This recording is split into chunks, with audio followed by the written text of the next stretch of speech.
जय जगन्नाथ। आज blog T को आपण मानक स्वागत करुच्ची। एक्चुअली आम आम पुओ पे गोटे साइकिल ऑर्डर करथिलु तो जेतेबेले आसी पार्सल टी पहुंची सी सोई पड़ता तो आम डिसाइड कलु कि सी उठिले ता रिएक्शन देखा ता आगे ही अनपैक करूँ।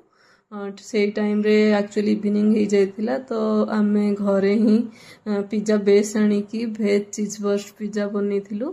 पिज्जाटी बहुत टेस्टी होइथिला। पिज्जा सहित चा पी आमर इवनिंग टा कटि जाइथिला। तापर आमर पिज्जा खाइबा सरीबा टाइम रे सी उठी भी पड़थिला तो आमे ता आगे ही अनपैक करथिलु। तार रिएक्शन देखंतु सी पूरा खुशी। ताको साइकिल माने एक्चुअली बहुत खुशी। जेतेबेले आमे मॉल गुड़ाक जाऊ तो सेठी सी साइकिल हामलेस रे साइकिल रे ही बहुत बसिबाकू खुशी हुए तो आमे सेति साइकिल टी आनिथिलु।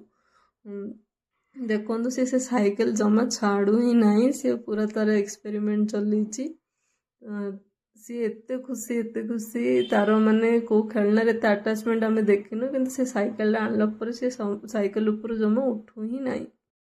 सी तार निजर एक्सपेरिमेंट चली से साइकिल बसु ही नहीं, से साइकिल ओह्लिकी से साइकिल पुश करी नौची। से तार म्यूजिक सिस्टम देखिकी भी बहुत एंजॉय करुच्ची। से पूरा खुशी साइकिल देखिकी।